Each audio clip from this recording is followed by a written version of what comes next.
can always be better. Cheers.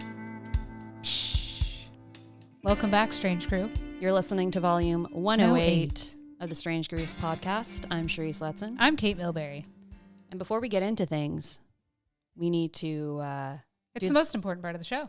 It's the most critical part of the show. And we're so sorry we left you guys to the very end last episode. We didn't mean it.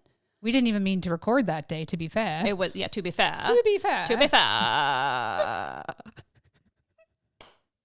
To be fair. And it was a pretty good off-the-cuff episode. Yeah, well, that was really But fun. we didn't mean to leave it to the end. So we're going to just get it all right up off the top. So massive, massive thank you to our patrons. We couldn't do the show without you. Literally, we couldn't do the show or have the gear or anything without you guys. So big thank you to Brad Davis, Chuck Healy, John Roberts, Kristen Monroe, Corey McGill, Colin Walshoots, Michael Hawkins, Matt Letson, Kaylin Capson, Mary Hicks, Glenn Hicks, James Mullinger, and Brent Harris. Yay! Thank you guys so much. Some of you have been with us since the very beginning. Thank you. Thank you so much. And also shout out to U Station with many of us getting back to work. Yeah.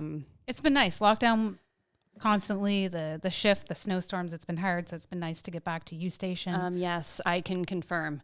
U Station is our show sponsor. So thank you everybody at U Station. And if you are looking for a great collaborative co-working space, great coffee, awesome boardrooms, great technology, Great people. great like people. Me. Sign up. Let us know if you're interested. We can tell you more information, give you a tour. It's an awesome spot. Yeah, check it out. And without further ado, let's get into the show. Right. So I think our topic for this week, and because we were chatting a little bit before about guitar picks. Because you made a post over the Christmas break about them. And you all let us know that you had some picks. So we figured we would start episode 108 with, a couple of photos, some stuff about some of the picks that we have, and, maybe open it up and then maybe do a part 2 and get some of you guys to call in, send some of your photos, and kind of do a Strange Crew collective on the show. Right. So I want to start with you, Kate, on this, because I will admit I only have a few guitar picks. They're not, I don't know why I haven't been a part of that life. There's seldom times I've been asked to be a part of that club, been bestowed with that honor. It's for you. One ring to rule them all.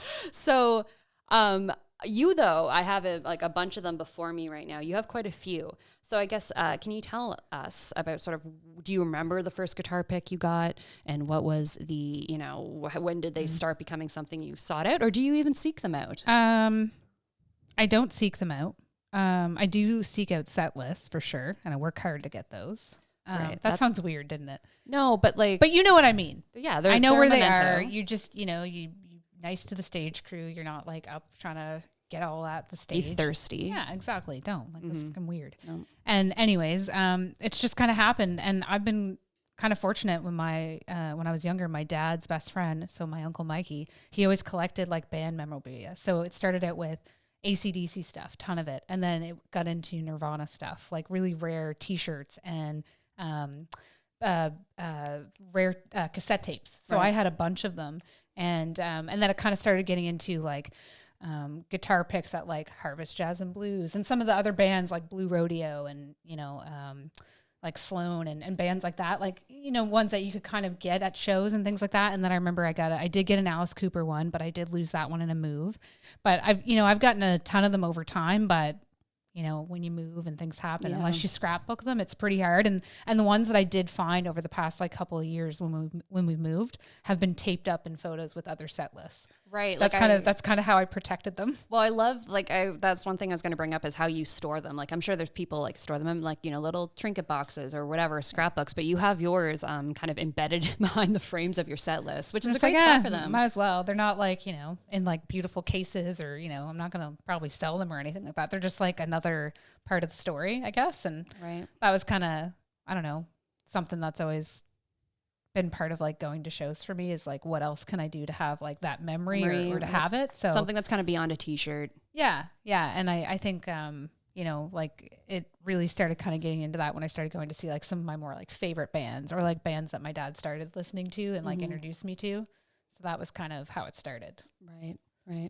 So how do you, like, in your experience generally, like, so my experience of getting guitar picks, the few that I have, it's like, they'll throw like the guitarist will throw like a bunch out, and, if you're near the front, which I always try to be, you'll grab some. But I guess, is that typically how you've gotten them, or have any band members like sought you out? Like, a Foreigner that happened. Foreigner happened. That was an awesome show, and I've seen them twice. One of them was with you, so that was super wicked. But another experience that was really cool was I went to Las Vegas for like a trade show for work one time, and the entertainment for the big banquet while we were there was Chicago, and Chicago is like one of my favorite bands. And I just the tickets were expensive, but they were like auction tickets, and they were to like fundraise for a local charity at the time. And my boss, Brent, if you're listening, who also gave us the gear originally when we started this podcast. Thank you. He and the rest of the crew got me a ticket for doing such a good job at the show. So I never traveled alone or anything. So I was in Vegas by myself. I had to go see Chicago at this massive place by myself. And it's in a banquet hall. And there's probably like a couple hundred people, and the tables are about 50 feet in the very back. Right. And there's a stage like 50 feet in the front. And like I see Chicago, and there's no seats. It's just people in the tables eating. Right. And Chicago is playing. While you're enjoying your meal. Well, like they haven't started, but they're about to play. And I'm just wondering, like, are people going to put the deli meats down and come down? Like how's this going to play out? I just literally grabbed my ginger ale and I went to the literal front. Like I could have touched all of the band members, and I just stood there and I watched the show, and it was awesome. And then after the show, they came up and met me, and they gave me a set list and all their picks, and we had a conversation, and we ate some deli meats, and then I went home to the condo. What a great story. And that's usually how it goes. All the best ones are like that. And then, the ones that I would look for, I've seen those bands, paid VIP, all that, and I don't get those things. You don't, and I don't seek them out either. Like Primus set list, things like that. Yeah. I've never looked for like a guitar pick from like Lure, from Les. Like if it happens, maybe in May, great. No, manifesting it now. But it's one of those things. Like I don't think you can plan it. Allison Chains was the same way. Right. I'm so thrilled. So you got a couple from Jerry Cantrell, and you gave me one when I started getting into, yes, and I appreciate that. We share that love. We share that love. But, I feel like it's like, I treasure it, but I'm just like, it's like not legit. Oh, fuck you. You know what I mean? I know. No, but like it's legit for you. But like, I know what you mean. Yeah. But I didn't get it. But one day maybe we'll see Allison Chains. Yeah, no, add that to a bucket list. But one thing I thought that was interesting looking at your collection too, like we always talk about on the show, like when we talk about records, we talk about like the album art and the whole package and stuff. Some of these design on these guitar picks are quite intricate and hilarious. I believe this is a Foreigner one. Yeah, that's Foreigner, the guitar player. It's just like a sketch of him. Yeah, we'll take a photo of it for the blog. But yeah, that's cool. Is this an Allison Chains? Yeah. And like this has like a. That one was the 2006. He has like a different pick for every year and every tour. And that has like this kind of intricate like dark horn. I don't know what that is. Design. Dark horned being. Yeah. Demonic. We love it. Oh goodness. So yeah, it's really cool to see. Oh good heavens. Oh, and his signature on the back. Right. That's hot. And then there's some that just have like signatures on it too, or like tie-dye, or they're like marble or shiny. And like they're super cool. But like I remember being at like one of my first concerts was Treble Charger. Yeah. And Ermine, shout out to Chuck Teed, at Bayside Middle School. I was in grade 7. I can't imagine. Like when I saw Treble Charger, they played for some 41 Harbor Station. But so was I. Yeah. That was like perhaps my first rock show. But I love the idea that they played Bayside Middle School. I couldn't believe it. Like, I was like, are you joking? I went to West 49 that day and got new Dickies. Yes. And I got new SpongeBob shoelaces for my shoelaces. You had to show up like dressed to the nines to Treble Charger. Avril was just coming into play, guys. Like, come on. Mm-hmm. Like I had to be on. Okay. Yeah. Like anyways, but I mean, those were like, I got picks there, and like, you don't really think about the magnitude of those things. And it's only when you're probably, I'd say like in your later 20s, early 30s, you start to kind of become a little bit more nostalgic about music, or about memories, or about family, or how time and life affect you. And right. I think one of my biggest regrets, and like I know I did save some, and I think they're in a box at my parents' place, but like I wish I was more diligent in saving like ticket stubs Yeah. and stuff like that. But for me at the time, I'm just like, I'm not going to remember anything. What am I going to remember from a ticket stub? Right. But it's sort of like but I wish I did. But then we see people like Shelley or folks who have these books from everything they've ever seen. Yeah. And you're definitely like, So that will be one of our events that we're going to be doing is music scrapbooking. we'll have a little event and everybody can come bring all their ticket stubs and we'll make scrapbooks. Oh, that'd be fun. I like that idea. It'd be awesome. I think it'll be great. I love that idea.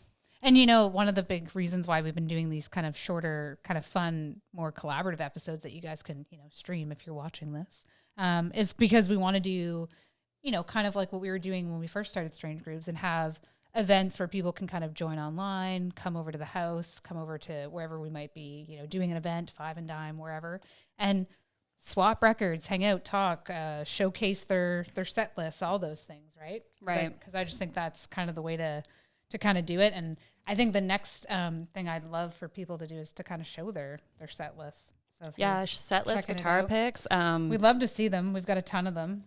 I love collecting set lists. I kind of nerd out about them. No, that's so cool. I get feisty. I won't say that I like, not thirsty, but I do get feisty about them.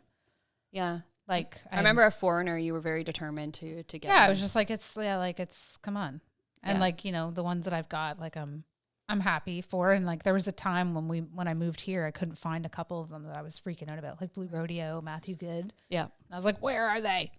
And now those are my prized possessions, that and my mini brands. Right. Oh, yes. So people that watched our episode last week or had the, you know, just had to listen to it. Sweet privilege. Had the privilege. Or if you were listening, you just sort of, I guess, had to visualize it in your head. We talked about. There's still time. Oh, there's still time. You can always go back and watch. Strange Grooves YouTube channel. Cute, not deleting. So we talked about, we touched on your small little hand, and that sounded out of context. That's going to sound so. Tiny little hands. I'll need a pretty small glove. Little hands. Anyways, and your little the finger cat puppet. Yes. But people who people may not know this about Kate is that she collects tiny things. I do. So I remember when we went to see Fleetwood Mac at you took home little mini condiments from the hotel. Oh yeah, remember that for the restaurants? I found hot sauce and I was like, oh, hello. Gotta take this back. And then you also buy it's mini brands they're called. Yeah, I have mini microphones. Yes, I've got it all. Yeah. Biggie burger, biggie shake, biggie fries. I got the whole combo.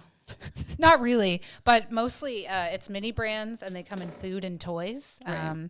And it got to the point where they started coming out with gold versions and rose gold versions. It's too much. I don't know how parents keep up with all of it. Right. But I can tell you, as an elder millennial without children, you do sometimes run into that adult money, and I'd be spending it on ginger ale mini brands. You know what I mean? It could be a different life. I could tell you that, but I'm okay with this one. At least I think I said this before. At least it's not like hard drugs. So like true. I mean, if you guys haven't seen these, they're very, very small, but they're just, you know, gold beauties, gold little bagel bites. Yeah, I will have some photos on the blog. The smallest of bagel bites, a small hand. I'm gonna get the cat to hold them. It's like just when you think it's small, it gets even smaller. I gotta hand it to you, Charisse. This show's just amazing. What's the want button on this thing? That one. No. We're still learning, guys. If you'd like to become a patron to help us with our training, you can head to our website and go to strangegrooves.com and hit our Patreon. Which one do you remember? Which one it is? Maybe that one. This one? Yay! We love that. We love that for us. Yeah, so that's kind of been what's been up with us. We really did enjoy doing the video episode on the weekend for you guys, so we're kind of excited to keep that going. Yeah, let us know what you think of that. Like, will you switch to watching video if we put the video episodes, or will you stick to your podcast? How do you listen to our show? We want to know. What do you want? Wait, tell us what you want from us. Really want. Oh, look at this. We're just becoming like very amazing singers. We should go to Vegas. Maybe see what opportunities are out there. Adele had to cancel her Vegas residency. Let's go. If you're gonna let me down gently. I cannot wait. And she'll probably do it too. There will be a Megan Stallion and Adele collab. I just feel like they would probably do that. I think they'd be like, let's give the people what they deserve. Might as well. Oh, people not listening, people listening that don't know what we're talking about, we'll put the TikTok and the blog because it's the site to behold. It's pretty good. Yeah, it's pretty great. And again, one of the big things that we're going to be rolling out over the course of the next few weeks is the Strange segments and the Phil Collins show. So if you're interested in being on the show, we will be doing something once a month where we'll put out a StreamYard link or a Zoom link. And basically what we'll do is we'll send it out. You can join in by video or just by audio and basically just chum with a bunch of us. Yeah. If you haven't been able to get out or if work's been chaotic or if you just want to kind of chat records or not, you kind of just want to be maybe a voyeur and just kind of watch the Strange. Yeah, because you can do that too. That's cool. Because with StreamYard anyway, you can people can just kind of tune in, or you can just you can watch from wherever we're streaming it. Yeah. I like this idea too, because I know we've had back in the early days over the years, we've had kind of gatherings at your place for record those stuff. were some of the funnest times. And they were so fun. But the thing is that we have not all of our listeners are in St. John, right? So I think doing stuff like this, whether, we have listeners in Maine, we have listeners in the States. Austin, all over the place. Moncton, Fredericton. And we all haven't seen over. a lot of those folks in some of the bands in a couple of years. So it'd be great to get on there. So if you are interested in that, please send us a note. Because, obviously social media is hard. You don't always see the posts and things. And we will get a little bit better about, having communication. But, if you're interested, send us a note on social so that we've got your email and then we can kind of send it out when we do the meeting invite. Yeah. And we'll let you know kind of the nights that we're going to do that. But if you also want to let us know the nights that might work best for you, you can send us that as well. Sure. And, it's also the Phil Collins portion of the show will also be happening, maybe once or twice a month on Wednesday nights where, for maybe 15, 20 minutes, we'll just kind of see what happens on the phone lines. Yes. Ours in the past, it'd be cool to have them planned because the few that we've had over the time, they've been very quite spontaneous. Oh, and quite funny. And very funny. Very funny. Remember Bob Keys's, was it his cousin? Yeah, his cousin, who played violin for Celine Dion. We totally just hit out of left field with that. Now, I have to just say it. This is kind of the things that happen. So we met Bob. I've known Bob for a little bit. Amazing guy. Bob, if you're listening, we love you. Can't wait to get out into the spring and hang out with you and Jude. Jude is his, I forget the year, but it's his vintage Volkswagen Beetle. Yes. And he took us out in it. We went out for a drive. We talked about records and we heard all these amazing stories. And then while we were out there, he said, we should call my cousin. He's the lead violinist for Celine Dion and her residency out in Vegas. And I love Celine Dion. I mean, who doesn't? Iconic, right? But yeah, he calls this guy 3 times until he answers. And it's hi, I have these girls with me and you have to tell them about your experience with And he's Celine just Dion. and you could tell we totally put him on the spot. But he was he's so a kind great and great. sport. And these are the things that you get when you listen to the show. So if you want some spontaneous strangeness and you want to be put on the spot, let us know. Also, if you'd like to call in, be part of the Phil Collins show, we'd love to hear from you. And we'd love to see your guitar picks. A couple of you have messaged us on Instagram and Facebook. We'd love to see your guitar picks and your set lists. Mm-hmm. And I think it's going to be a really fun next couple of weeks for the show. And I mean, I'm going to knock on wood that there isn't another effing lockdown. Oh, I thought you were going to say snowstorm because it's got. No, there's going to be there's another snowstorm this weekend. Yeah. Good luck. But yeah. All right. Well, but until next week, keep it strange.